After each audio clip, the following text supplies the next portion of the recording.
explicando todos sus problemas odontológicos. Me dijo, Carolina, ¿por qué tú no me ayudas a armar un Excel para entender qué pacientes tengo, qué hago esto, qué hago esto? Impresionante. A partir de un Excel. Él quería que yo le haga un Excel. Y yo dije, o sea, imagínate, él tiene 60 años. Dije, imposible que yo le explique en un Excel cómo va a poder manejar su clínica. Entonces yo le dije delante de toda la familia, tío, lo que tú necesitas, yo llevaba 2 años en Chile, es un software en la nube, fácil de usar, que haga los planes de los tratamientos de los pacientes, que la agenda sea el motor principal, que le dé notificaciones a los pacientes, que haga el plan de tratamiento de los pacientes, que pueda ingresar las imágenes, las recetas, bla, bla, bla, todo. Y todos creen, pero qué bueno, ¿y eso existe? Y yo, claro que existe. Yo pensé en mi cabeza, porque yo estaba acostumbrada a vivir en San Francisco, todas estas cosas existían, es lo que tú veías en el día a día, y no existía. Entonces ahí nació la idea de Antides. Yo me sentí tan comprometida y estuve 6 meses programándolo. Yo, como soy programadora, había ya hecho programas había estado en la startup que yo te estaba comentando, que era de videoconferencia. Nosotros atendíamos, yo estaba coordinando los equipos en ese momento de Canadá, China, Suecia. Para mí era súper natural hacer un software que tuviera alto alcance, que fuera de manera global.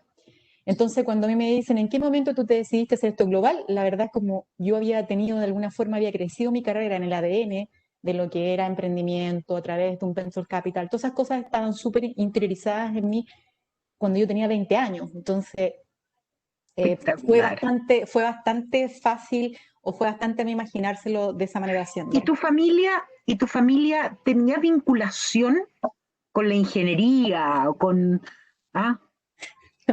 Nadie se había ido por afuera. Y eso igual es interesante porque, bueno, mi papá es ingeniero, pero mecánico, o sea, nada que ver. Y yo creo en realidad la parte de la odontología viene por el lado de mi marido. Mi marido tiene, de hecho, 2 tíos que son odontólogos. No, yo creo que a mí esto ¿Por qué estudié ingeniería? Porque era lo que más me llamaba la atención. Espérate, voy a cortar un teléfono, espérate. Sí. Oye, ya empezamos porque son como las 2:62, sí. Estamos en la hora. Antes de empezar, soy Paulina Araneda, directora del grupo educativo. Hola, Paulina. Hola, Paulina. Les quiero agradecer profundamente a cada una de ustedes estar acá. Esto es como un sueño en mi vida. Paola lo sabe muy bien. Este es como parte de mis reivindicaciones básicas. Las mujeres no ocupemos los espacios que podemos, sino que los espacios que queremos.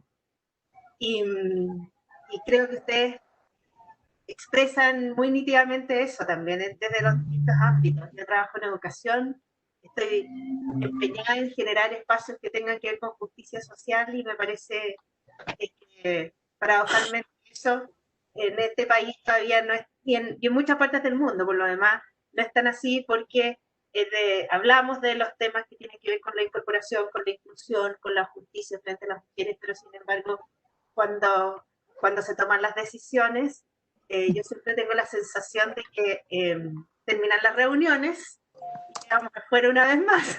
Entonces, nuestra invitación es poder hacer de poder invitarlas a hacer más de estos espacios, de poder hacer de estos otros espacios de conversación que sean con sororidad, como se dice, pero que básicamente tenga que ver con generar estas redes que son las más virtuosas y las que nos van a permitir avanzar. Yo creo que es lo que ustedes están contando, lo que tú, Carolina, cuentas, lo que va a contar María José, Paola, que ha hecho perseverantemente este tema de su desarrollo y que nos ilumina con sus datos. Yo creo que es solo lo que tenemos que seguir avanzando y a mí me parece súper importante además que INACAP se haya sumado en esto, no solo para acoger una iniciativa de esta naturaleza, ¿no? Y ser súper amable.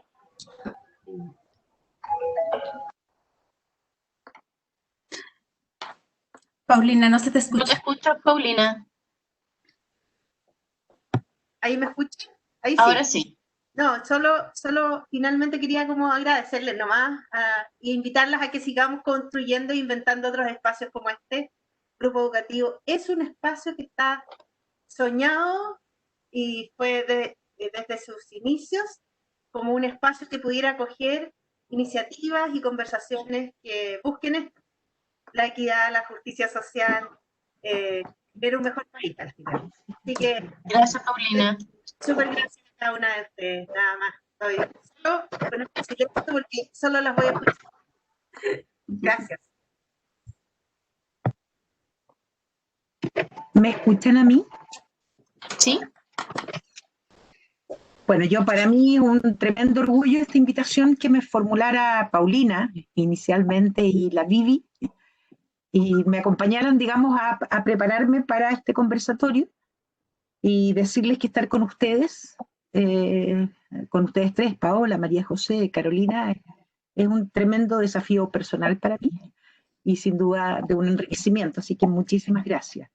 Y a nombre del grupo educativo INACAP, doy la bienvenida a esta conversación para que hablemos de las mujeres en la educación técnica. Agosto es el mes de la educación técnica, por esto este encuentro con mujeres que desde distintos ángulos conocen y la conocen profundamente. Tenemos que derribar muros y eso es definitivo. Paulina algo señalaba en su introducción y en su permanente búsqueda de la justicia y la justicia social, especialmente para las mujeres. Y de esto sí saben, y muy bien, quienes hoy nos acompañan. Paola Sevilla, académica de la Universidad Alberto Hurtado, quien desarrolló una investigación Mujeres en territorio de hombres, discurso de género en escuelas secundarias técnico-profesionales. Porque sabemos que existen territorios de hombres en muchos ámbitos de nuestras vidas, sesgo en nuestras formaciones, para qué decir en el ámbito técnico-profesional. También nos acompaña Carolina Calderón, quien es ingeniera en informática, desarrolladora de software y quien ha logrado reconocimientos y ocupar espacios tan poco frecuentes para las mujeres. Ha sido becaria en Silicon Valley y ha sido reconocida como una de las 100 mujeres líderes en nuestro país el año 2017.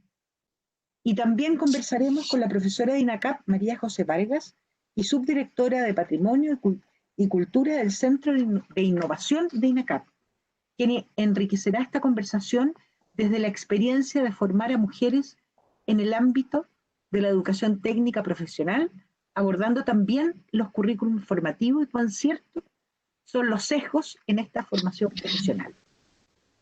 En nuestro proceso de formación profesional nos enfrentamos a obstáculos, segmentaciones en las distintas áreas formativas que se relacionan con estatus y temas remuneracionales. Lo dice Paola, así que ella podrá profundizar. Lo que ocurre no solo en la educación técnica profesional, también se presentan las carreras profesionales tradicionales, como es el derecho y la medicina, entre otras. Y se profundiza sin duda en la ingeniería. En la educación técnico profesional, como se concluye en la investigación realizada por Paola, las mujeres son minoría en establecimientos que imparten especialidades asociadas a los sectores de electricidad, metalmecánica y construcción. Es por eso ahora ustedes son las protagonistas de esta conversación y a Paola le quisiera preguntar, ¿tú crees, bueno, más allá de la investigación, pero también a partir de experiencias vivenciales, a poner sobre la mesa lo que nos ocurre?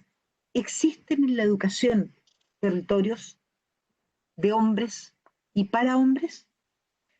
A María José, profesora y subdirectora del Patrimonio, como ya les explicaba, le quisiera preguntar si en su experiencia profesional, ¿cómo ves que las mujeres, estudiantes, jóvenes, se enfrentan a las barreras culturales que la educación técnica aún tiene arraigadas? Ya, Carolina, tu carrera exitosa, Silicon Valley, mujer líder, ¿has tenido que enfrentar una discriminación como mujer? Y las invito ahora a conversar sin PowerPoint, con la vida sobre la mesa, para que nos remezcan nuestras propias vidas. Y cambiemos, de paso, ir corriendo las barreras en lo cultural. Muchas gracias, Paola. ¿Existen territorios para hombres? Sí, bueno, buenos días a todos. En primer lugar, muchas gracias por la invitación. Para mí gusto compartir en este espacio organizado por Grupo Educativo y también por INACAP. Son dos instituciones que de alguna manera he tenido algún acercamiento en distintas etapas de mi vida profesional. Y bueno, en relación a tu pregunta, ¿existen territorios de hombres en la educación técnico-profesional? Puedo decir que sí, y territorios existen no porque las mujeres no hayamos incursionado en estas áreas. De hecho, si nosotros comparamos y vemos lo que pasaba 20 años atrás, incluso 10 años atrás, las mujeres estábamos menos presentes en cierto tipo de carreras, en cierto tipo de áreas. Hemos tenido en el último tiempo una presidenta mujer. Las mujeres hemos ido avanzando en estas áreas y una prueba de ello es Carolina, que nos va a contar su propia experiencia, pero todavía existen territorios de hombres y existen territorios de hombres porque no se reconocen las desigualdades que nosotros vivimos en esos territorios. Y no se reconocen esas, y al no reconocerse esas desigualdades, en la educación técnica, por ejemplo, los docentes, los directivos de las carreras, no se hacen responsables que no toman en cuenta que a través de sus prácticas están reproduciendo estas desigualdades. Y este no reconocimiento de las desigualdades principalmente por cierto tipo de discursos que se despliegan en estas instituciones. Y es eso, Alejandra, lo que yo quise reflejar en este artículo que ha sido recientemente publicado en Archivos Analíticos de Política Educativa. Este es el resultado de una investigación que realicé que realizamos desde la Universidad de Alberto Hurtado, un equipo de investigadores, entre los años 2017 y 2018, donde desde los liceos técnico-profesionales recapitulamos ciertos discursos que los docentes tienden a desplegar con mayor frecuencia.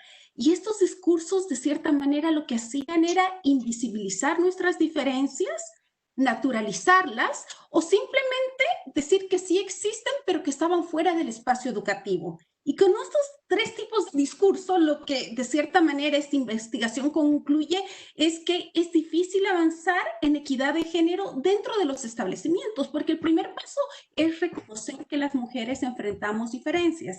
Si estas diferencias no se reconocen, si es que en este tipo de instituciones imperan discursos políticamente correctos, porque eso es lo que sucede en general. O sea, muchas veces cuando uno quiere abrir los temas de género, lo primero que se ve es que acá todo se basa en el esfuerzo, en la vocación. Acá las mujeres acá las mujeres tienen la puerta abierta, ellas no llegan porque no quieren.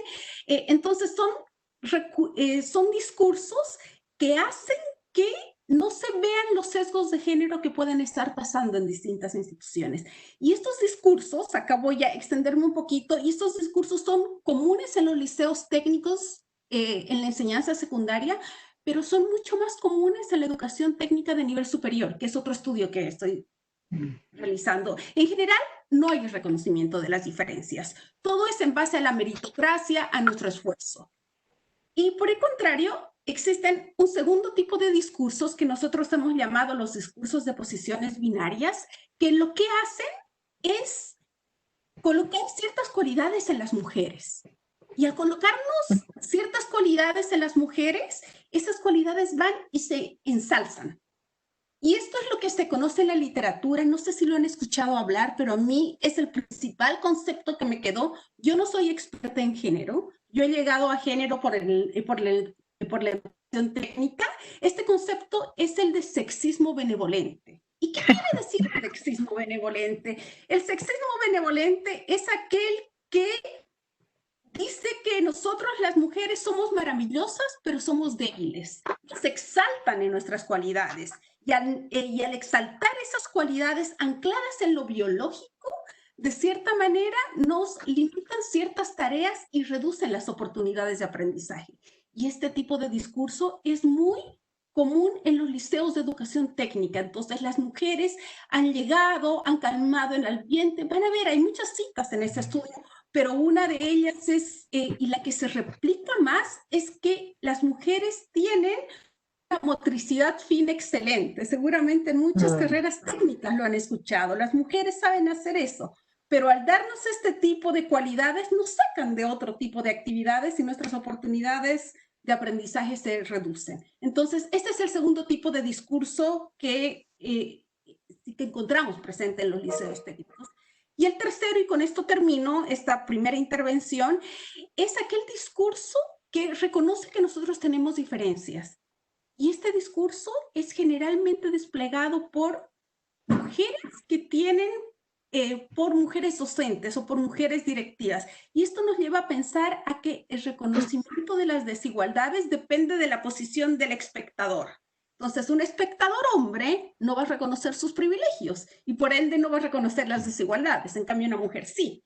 Las mujeres en la educación técnica, que son docentes, que son directivos, reconocen las desigualdades, pero las sitúan fuera del espacio escolar, las sitúan en el mercado laboral. Entonces, para ellas, las desigualdades están allá y la educación técnica no puede hacer nada hasta que las desigualdades cambien en el mercado laboral. Y lo que yo quiero decir en este artículo y en las investigaciones que estamos realizando es que sí, las instituciones técnicas tienen un rol que jugar y que el cambio puede venir desde la educación técnica. Pero para eso el primer paso es reconocer la existencia de estas desigualdades. Así que bueno, con esta primera introducción un poco larga, pero que tenía que decirlo todo junto, quiero dar paso a esta conversación. Eso. Muchas gracias, Paola. Interesantísimo. Y María José, fuiste casi emplazada directamente en el proceso de formación por las conclusiones de la investigación realizada por Paola y el equipo en la Universidad Alberto Hurtado, en esta investigación que parece interesantísima, y me parece también, Paola, darte las gracias que también vas a las educaciones universitarias, y a lo mejor el desafío es abrirla a otros ámbitos en los cuales las mujeres estamos ingresados para ver si estamos invisibilizadas o naturalizadas nuestras diferencias. Paola, ¿tú ves que las mujeres, estudiantes, jóvenes se enfrentan a barreras culturales que la educación técnica aún tiene arraigadas? ¿Paola o...? Ay, perdón, María José. Okay. María José. No, no te preocupes. Yo creo, coincido completamente con el diagnóstico y los resultados del estudio de Paola, me parece, la felicito. Yo creo que hay pocos estudios al respecto en Chile y sin duda que desde el mundo educacional es un tema, y no solo el mundo educacional, en el mundo empresarial, en el mundo del gobierno también, es un tema en el que estamos al debe. Mi experiencia es un poco distinta, yo pertenezco al Centro de Innovación Gastronómica justamente para apoyar el área de gastronomía, un área que tradicionalmente, si uno piensa, la cocina es un área que históricamente ha sido un área de mujer, y sin embargo, si uno mira los grandes chefs destacados, son hombres. O sea, y no es que en el camino las mujeres nos muramos o desaparezcamos, como decía muy bien Paola, son invisibilizadas. Yo no hago clases directamente, estoy vinculada con el área estudiantil directamente, sin embargo sí me toca ver de qué manera tanto dentro de la institución como a nivel de estudiantes efectivamente estamos lejos en esto. Y ahí yo siento que tenemos un desafío, y el desafío está relacionado fundamentalmente con aprender a ver aquellas cosas que no estamos viendo. Y ahí yo pienso que hay 3 puntos fundamentales. Uno es entender que necesitamos igualdad para lograr inclusión. Y ahí es una palabra, yo siento, un poco manoseada, porque el principio de igualdad finalmente es un principio que parte de la base de que somos todos distintos. No porque todas seamos mujeres significa que seamos todas iguales, no porque seamos todos jóvenes significa que seamos todos iguales. Tenemos que aprender a asegurar que tenemos la misma cancha para asegurar esa igualdad de derecho y de trato. Para la mujer que tiene esta doble presencia de la que hablábamos antes de empezar este conversatorio, la tercera edad, por las diferencias generacionales, personas de otras razas, diferentes orientaciones sexuales, capacidades diferentes, en fin, acciones para conseguir la igualdad y entender que efectivamente no todas las personas somos iguales, no todos los estudiantes son iguales, no es lo mismo el discurso que pueda decir un profesor hacia una estudiante mujer mujer o hacia un estudiante hombre.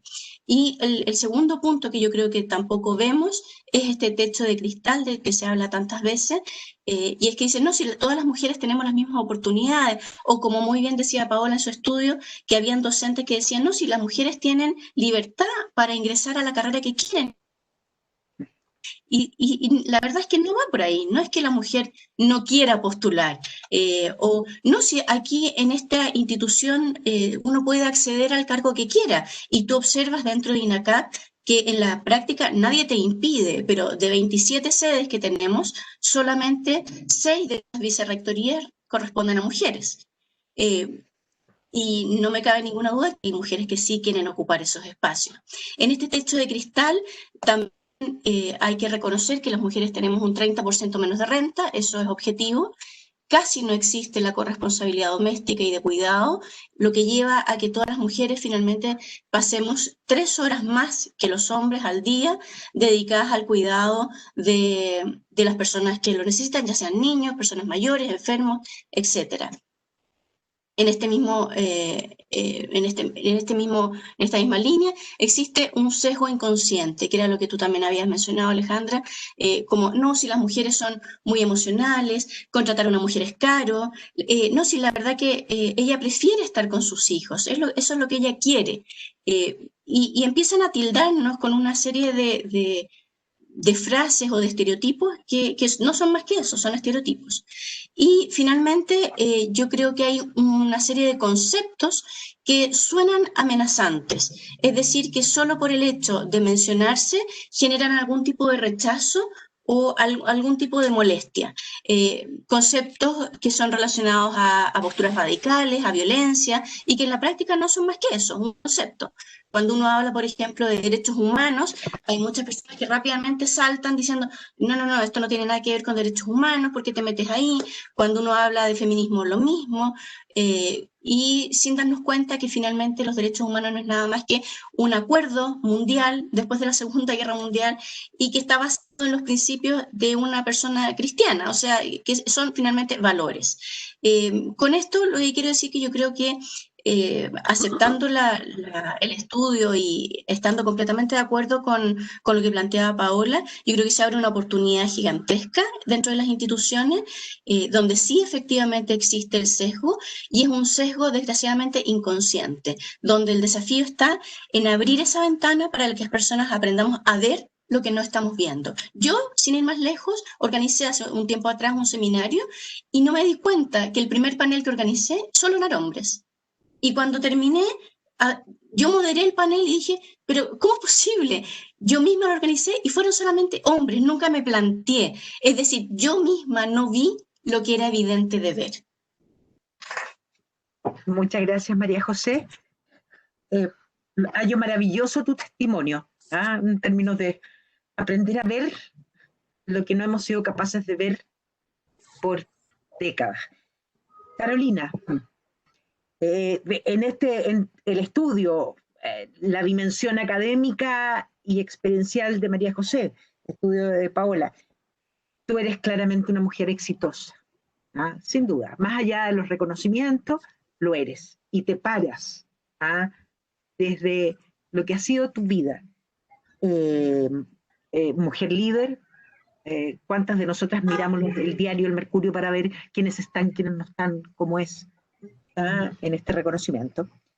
¿Has tenido que enfrentar una discriminación como mujer? Hola, buenas tardes a todos. Muchas gracias por la invitación. Encuentro que me ha encantado escucharlas a todas. Un gusto conocerte, Alejandra. Muchas gracias por la invitación, por los esfuerzos que se hacen. Yo creo que esta conversación es tan importante. O sea, pienso que esto debería hacerse mucho más seguido. Efectivamente, bueno, mi nombre es Carolina Calderón, soy ingeniero en computación, gerente general y fundadora de Entidez. Además, soy mamá. Hago todo en tiempo completo y con referencia a tu pregunta y muchas de las cosas que apuntó María José también, tenemos demasiado naturalizado muchas cosas que tienen que ver con la discriminación, pero está tan interiorizado desde la universidad en adelante que parecen que sean imposibles, que es como que incluso no solamente en esto no es solamente, no solamente las mujeres, son los hombres, es absolutamente toda la sociedad. O sea, cuando un ingeniero mujer egresa o un ingeniero hombre, nadie le pone en duda por qué va a estudiar ingeniería un hombre. Se asume que es bueno para las matemáticas, se asume que va a egresar, pero la proporción es totalmente desproporcionada. Yo estudié ingeniería en los años 90, de la cantidad de mujeres y ya de hombres que ya ingresan a la carrera, y luego lo que sucede durante el transcurso. O sea, yo te digo, éramos 90 y quizás cada 3 mujeres habían 30 hombres. Entonces, esa cantidad era desproporcionada. Y lo que sucedía un poquito más allá era que toda la jefatura, el decano, el jefe de carrera, es él. Había muy poca identificación como para sentir, no era necesario que nos tuvieran que a lo mejor tratar de una manera distinta, pero todo era desde el punto de vista masculino. Entonces, yo creo que en la parte de la informática en particular, recordemos que fue una mujer la primera programadora en el mundo, Ada Lovelace. Se tiene el primer concepto de lo que era un algoritmo, que es la base de la programación a través de una mujer. Después vinieron las operadoras, ¿cierto? Que eran mujeres que conectaban distintas llamadas de un lado a otro. La programación está, a mi entender, hecho naturalmente para las mujeres. Y sin embargo, en algún momento de la historia, porque esto empezó en 1800, estamos hablando del Ada Lovelace en 1800, en algún momento de la historia nos convencieron que esto no era algo para las mujeres, que esto era algo más matemático, era algo que más los hombres tenían que participar. Y eso se nota en la universidad, en donde los profesores generalmente le hablan al estudiante hombre. Mira, los hombres acá van a ser jefes, van a tener sus empresas, y recuerdo mucho un acto de discriminación que dijo un profesor, dijo, bueno, ¿y las mujeres? Van a sonreír. Y para mí esto fue como algo así como, ok, yo tenía 19 años, no me podía parar a decirle cómo. Era una persona que me iba a destruir desde el punto de vista de ellos dependían que tú pasaras de clase, teníamos mucha dependencia. Y eso se repite, aunque hay algunas personas que lo perciben de esa manera y otras no, a lo largo de toda la carrera. Ya cuando egresas, la cantidad de mujeres que egresan es mucho menor, porque la cantidad de comentarios, la cantidad de cosas, nosotros no estamos haciendo una carrera de fuerza, que a lo mejor podría ser más en las áreas como mecánica, electrónica. Sin embargo, hay una discriminación constante a través de cómo se relacionan, cómo nos relacionamos, o cómo es la mirada que tenemos hacia la mujer. Entonces, efectivamente, la cantidad de mujeres egresadas es mucho menor, hay mucho más hay un desincentivo completo, y generalmente las mujeres optan por, sin haberles ido mal en la carrera. Yo creo que las deserciones de los 90 que entran y de los 20 que se gradúan, no todos es porque les vaya mal o no pudieron con la clase, sino que es más bien tiene que ver con la comodidad o incomodidad que les surge y que les hace entender cómo va a ser su vida laboral. El primer año de carrera fue súper difícil, el segundo año de carrera yo ya tenía súper claro que yo quería construir tecnología para el mundo. O sea, no para Chile, para el mundo. Yo ya me veía trabajando en lugares, era algo personal, y a mí me gustaba leer las biografías de Jeff Bezos, de Bill Gates, de todos los que estaban haciendo cosas, y quería llegar al Silicon Valley y hacer todo ese tipo de cosas. Sin embargo, obviamente no lo decía en voz alta. No lo decía en voz alta porque iba a decir, oye, pero no sueñe, no sueñe, es casi imposible soñar. ¿Por qué? Porque el de al lado no lo está haciendo y eso no tiene nada que ver. Entonces, cuando, bueno, entré a trabajar, había todas las jefaturas eran hombres, siempre la proporción es como 10 ingenieros y 2 mujeres. Entonces, es algo, una vez alguien me preguntó, ¿pero tú tenías un baño privado por ser mujer? No, es que estás envuelta en un mundo de hombres en donde hay diferenciaciones, y a lo mejor tú eres la que vas a traer el café o tú vas a hacer algunas otras cosas que al hombre no se le ocurren porque fue provisto de eso en la casa o en otros ambientes. A nivel empresarial es un poco más difícil en Chile porque efectivamente, y a mí me ha tocado igual liderar, o sea, yo soy la gerente general de una empresa en donde hacemos tecnología. Es súper difícil encontrar currículos de mujeres, que es lo que yo a lo mejor más quisiera. Sin embargo, nuestro equipo es muy masculino por el hecho de la cantidad de personas que postulan en los trabajos. Y sin embargo, hay una validación constante en que el hombre puede haber salido de una carrera de ingeniería, absolutamente es exitoso, la mujer tiene que hacer el posgrado, tiene que saber hablar otro idioma, se tiene que haber ido, y todavía, como mencionaron, no alcanza a tener el mismo sueldo del hombre. Cuando la discriminación se hace patente al hombre es cuando empiezan a darse cuenta que, por ejemplo, el seguro de salud hoy subió en un 30% porque ahora tienes una carga que es mujer. Entonces, bienvenido. Está tan subyacente en tantos ámbitos de nuestra sociedad que no nos damos cuenta. Una de las cosas que más me llamó la atención a nivel de discriminación fue cuando alguien me dijo, bueno, pero está ahí embarazada, o sea, ahora cerrar la cortina. ¿Qué vayas a estar haciendo tú? Y eso no es más que el reflejo de un hombre que no entiende cómo hacerlo hacia algo que uno lo sigue haciendo y que puede y que está presente en su vida. Entonces, efectivamente hay discriminación, Alejandra, a lo mejor no una discriminación que te digan, tú no vas a poder, pero te lo dicen de otra manera. Y es en realidad, en lo que es la ingeniería, en lo que es el emprendimiento, hay miles de no. Todos están así, ya, pero párala. En realidad, pero por cada no hay 20 personas que creen en ti. Y hay 20 cosas que quieres hacer.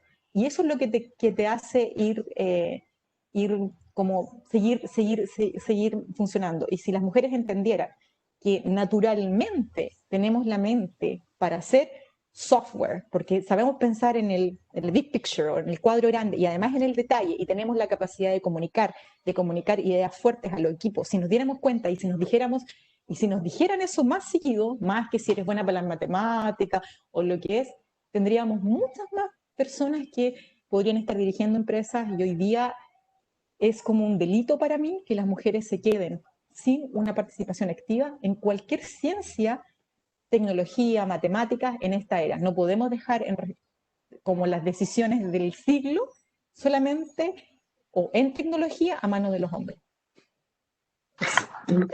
Muchas gracias, Carolina. Al escucharte, solo pensaba que ganas de que transmitieras y todas pudiéramos transmitir de que los sueños se pueden concretar, ¿ya? Lo cual no significa no tener obstáculos, no vencer a distintas líneas y muros, y vencerse a uno misma. Y también, y ahora, aquí, al menos en nuestro país, me imagino que esta es una realidad de carácter mundial. La pandemia ha afectado al mundo del trabajo la forma más brutal. Y en todos los niveles profesionales, ejecutivos, lo que fuere. Pero las mujeres somos las que estamos muchísimo más afectadas, muchísimo más. Las mujeres la particularidad de que con ocasión de la destrucción de empleo, las mujeres se volvieron inactivas. Ya no buscan trabajo. Es la desesperanza, eso de alguna manera es lo que se está dando. Entonces, incluso María José hablaba respecto a que las mujeres por tasa nos dedicamos más al cuidado de los niños. Resulta que un estudio de la Universidad Católica que se acaba de dar a conocer, las mujeres estamos trabajando con teletrabajo al interior de los hogares, estamos trabajando 9 horas más que los hombres en tareas domésticas. Y 14 horas más le dedicamos al cuidado de los niños y niñas. Vale decir, está existiendo una involución. Si en general, y esta es una pregunta para las tres que conocen, si en general en el campo de la educación técnico-profesional es difícil para las mujeres por los sesgos inicialmente en el proceso formativo, pero también en el mercado del trabajo. A juicio de las tres, Paola, Carolina, María José, desde las miradas de cada una, ¿cuáles son los desafíos que el mercado del trabajo debe asumir para incorporar y fortalecer la participación de la mujer en los distintos ámbitos que cada una de ustedes conoce? Invito a María José. Gracias, Alejandra. Yo quiero hablar un poco desde mi experiencia personal. Este centro de innovación que yo les mencionaba al principio, que se creó hace alrededor de 4 años atrás, fue es una especie de reducto dentro de INACAP. El hecho de ser un centro de innovación nos hacía depender directamente de rectoría. Hoy día tiene una dependencia distinta, pero en su momento era directo de rectoría, precisamente para poder innovar, poder saltarse un poco, entre comillas, la burocracia interna de la institución e ir más rápido. Y eso también hizo que al tener una jefatura mujer, tuviéramos una cierta independencia y pudiéramos armar una isla un poco distinta. En el grupo éramos mayoría mujeres y siempre se privilegió el hecho de trabajar por objetivos. Por lo tanto, si había un niño enfermo, si te llamaban por una emergencia del colegio, si es que había que partir a la clínica, si es que tenías un problema en la casa, en fin, lo que fuera, nadie se cuestionaba que tú agarraras tu cartera y te fueras. O que simplemente llamaras por teléfono y dijeras que ibas a estar ocupada en otra cosa y sabías que para tal fecha igual tenías que terminar los objetivos de tu trabajo. Independiente de eso, nos dimos cuenta que sí existen oportunidades, que sí existen espacios que se pueden crear para que la mujer se encuentre en esta cancha más nivelada. Y que no te pongan mala cara si es que tú saliste una hora antes, o que no te pongan mala cara si se enfermó alguien. No, es que ella siempre tiene problemas, un poco por ese lado. Y más por el lado formal que mencionas tú, Alejandra, yo creo que al haber visto que esto sí es real y que esto sí se puede, estuve averiguando y existen normativas, pero lo que hay que hacer, lo que yo creo que es importante que hagan las instituciones, es establecer las condiciones habilitantes para que se formalicen estos puntos. Es decir, establecer criterios formales que nos obliguen, como les decía yo, a ver lo que no vemos. Hoy día tenemos una norma en Chile, una excelente norma que además es muy clara y que tiene establecidos cuáles son los pasos que se pueden seguir para esta equidad, que es la norma 3262, en que se habla de implementar temas de género e igualdad. Es un buen pivote, es un buen piso que yo creo que ojalá las instituciones no esperen a que les digan esto tiene que hacerse porque es ley, sino que asuman que enriquecen a su institución finalmente al integrar estos elementos, que no es que nuevamente me están obligando a hacer tal cosa. No, esto no es una obligación. Esto yo te estoy dando una opción de ayuda para que entre todos seamos una institución más integral. Muchas gracias, María José. Y gracias porque recuerdas que todas estas medidas tienen que ver con entregarle más valor. Estos principios y valores que tú señalabas en la intervención anterior apuntan a eso. Bueno, y yo me rayo así como la Paulina con la justicia social, yo con la dignidad de las personas. Así que es todo parte de lo mismo finalmente. Sí, al final sí. Paola. Bueno, sin duda hay muchas barreras, hay muchos desafíos que se deben superar en el mercado laboral para que las mujeres podamos insertarnos más fácilmente. Y en el caso de la educación técnica, esto se hace muy evidente. Dentro de uno de los estudios que hice sobre género y educación técnica, donde analizamos el tema de las prácticas profesionales, que es esta instancia formativa en la ATP, que es súper relevante para el del perfil de egreso, nosotros encontramos que las mujeres de la educación técnica vinculadas a las especialidades del área industrial, aún en igualdad de notas en las especialidades propiamente técnicas, la probabilidad de poder concretar una práctica profesional es de un 30% menos que los hombres.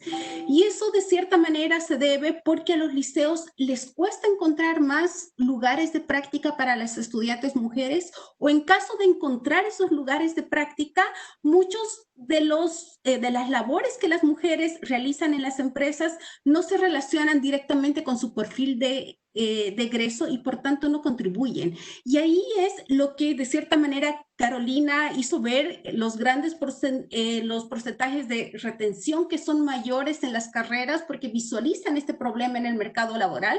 Nosotros también lo encontramos esto en la educación técnica de nivel secundario.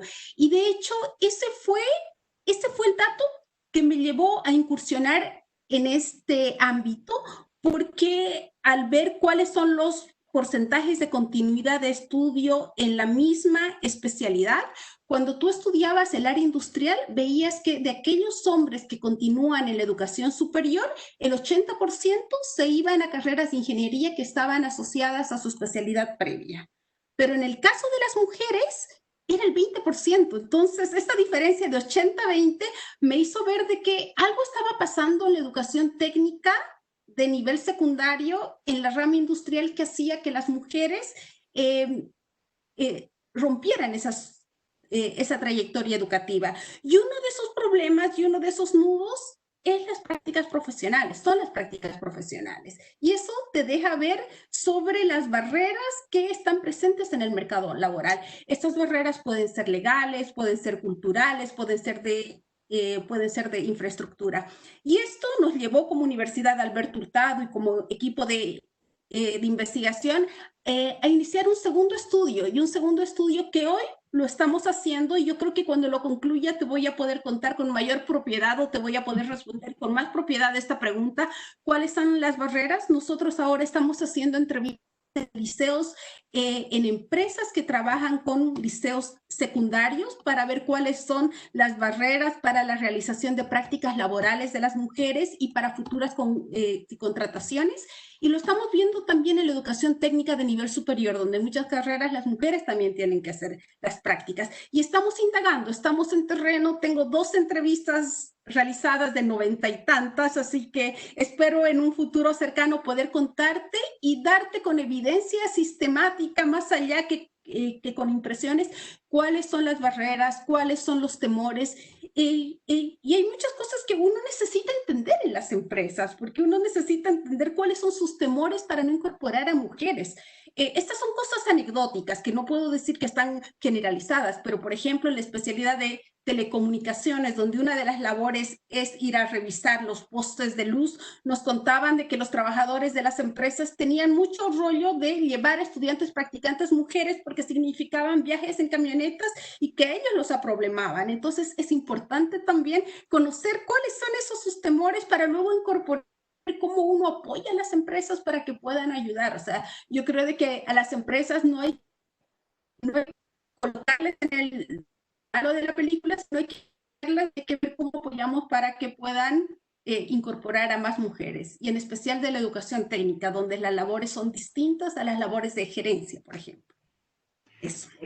Gracias, Paola. Y yo que me dedico mucho al tema laboral, y eso significa la relación trabajador-empleador, lo que son las relaciones al interior de las empresas, que es cierto lo que tú señalas. Aquí no se trata de que existan malos empleadores o malas prácticas por sí, sino que hay que adentrarse a conocer cuáles son estos, yo diría, demonios propios que muchas veces surgen en el ámbito laboral, para poder trabajarlas e ir derribando estas barreras, como tú señalabas.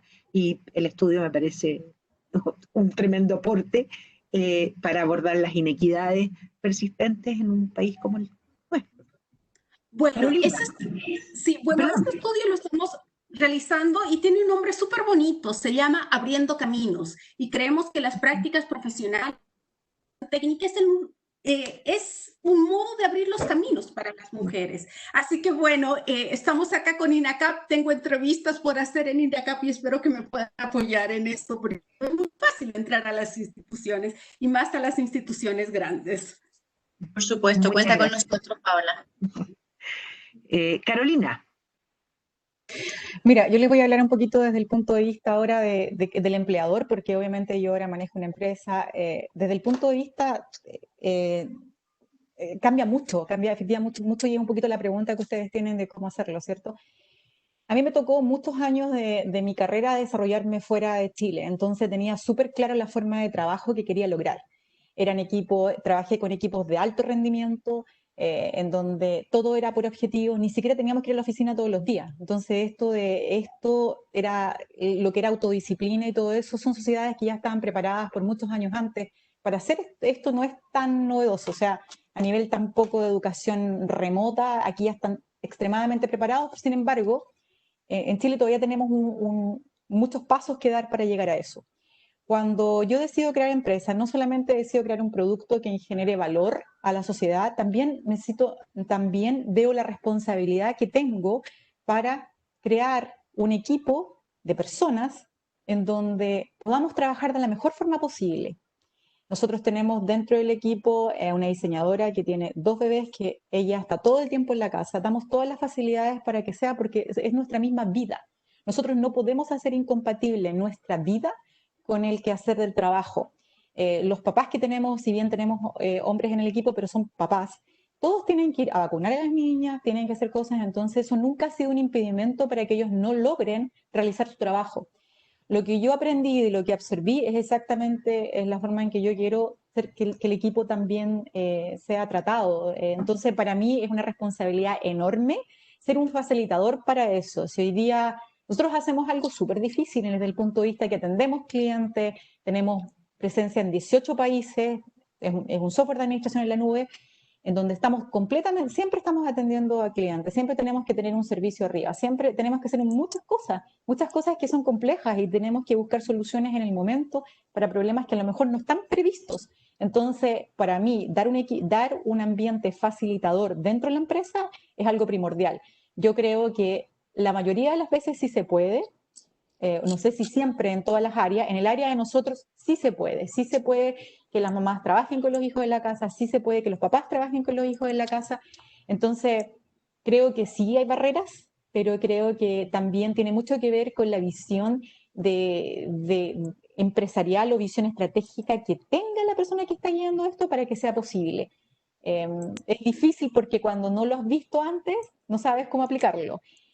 Bueno, ahora en este momento todas las personas que trabajan conmigo a lo mejor están mirando y saben que es una realidad en donde si mañana, si tenemos, mira, a las 5:30 tengo que hacer un examen, por supuesto que tengo que hacer un examen, por supuesto que ahora es más difícil salir a hacerse un examen. Entonces, a mí lo que me interesa no es la cantidad de horas que a lo mejor estás sentado pensando en cómo no te gusta esto, es lo que uno puede aportar. Y yo creo que eso hace que hay equipos de alto rendimiento, eso hace que la gente tenga una productividad increíblemente más alta porque va a estar contento y va a tener las facilidades para hacer el trabajo. No sé si era exactamente lo que se estaba preguntando, pero esa es la experiencia que yo tengo hoy día como empleadora y como a lo mejor haciendo valor no solamente a la industria, a los clientes, sino también, y muy importante, a las personas que trabajan con nosotros. Muchas gracias, Carolina. Yo creo que sí era, y al final las cosas son como tienen, como queremos compartir y colocar por el sentido que nos van significando. Yo quisiera pedirle a Paulina Araneda que nos diera unas palabras finales, ya se está acercando el tiempo, para mí con mucha tristeza, porque encuentro fascinante escucharla.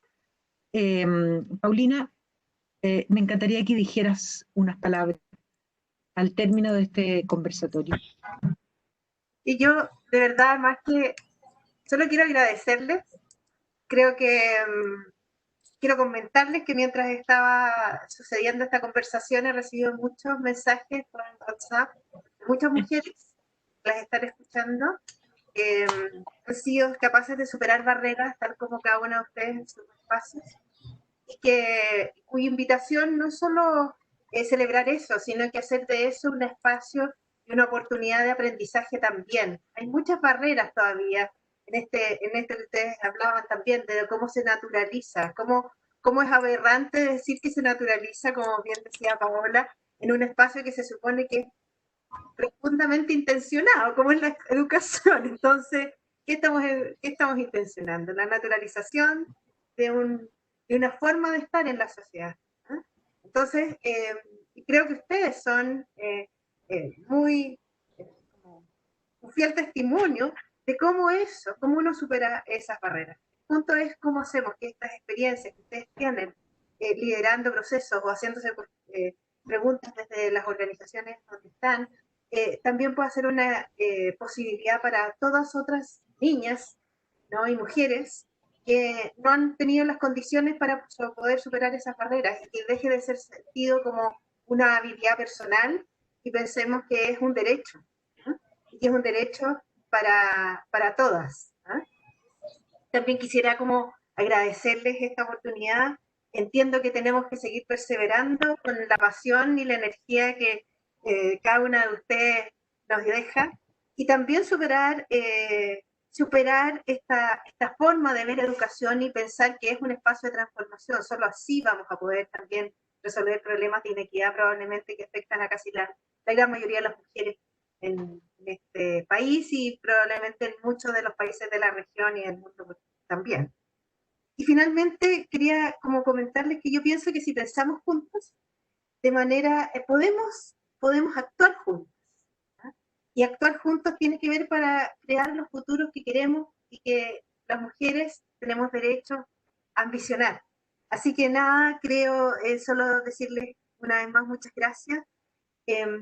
Creemos que tenemos que seguir abriendo caminos, como decía antes Paola, y la invitación es a seguir conversando. Este es un espacio que está generado para eso. Creo en la dignidad, igual que Alejandra Krauss, en la justicia social, pero creo que no hay ninguna posibilidad de construir un país justo y bueno para todas y todos si no abrimos estos espacios y nos atrevemos una vez más a conversar y a sentirnos que no estamos solas. Muchas gracias y gracias a cada una de ustedes. Gracias a ustedes. Gracias, Paulina. Y bueno, cerrando, agradecerles profundamente a ustedes tres por haber haberse dado el tiempo de compartir este espacio, sus experiencias personales, profesionales, y hablar desde la honestidad, en la certeza que como decía Paulina, juntas sin duda podemos, y que quienes hemos tenido el privilegio de ocupar espacios de liderazgo, tenemos también el desafío por otras, de abrirle las barreras a otras y no bajar nunca los brazos, no por nosotras, sino por otras. El testimonio, si estamos aquí, es porque otras estuvieron antes. No nos olvidemos nunca que le tenemos que abrir los brazos, es decir, los espacios para otras. Así que muchísimas gracias, son tremendas. Yo le doy gracias a Dios que todos los días puedo aprender algo de otras grandes mujeres. Y esperamos encontrarnos nuevamente, las seguiré a las tres, cada uno en su espacio, y les dejamos una gráfica de la Semana de la Educación Técnica organizada por la Red de Técnico Profesional. Un abrazo y a cuidarse mucho. Gracias, Alejandra. Muchas gracias a todos. Gracias al equipo. Gracias. Muchas gracias. Hasta luego. Chao. Gracias. Chao, chao. Gracias. Chao, chao. Gracias.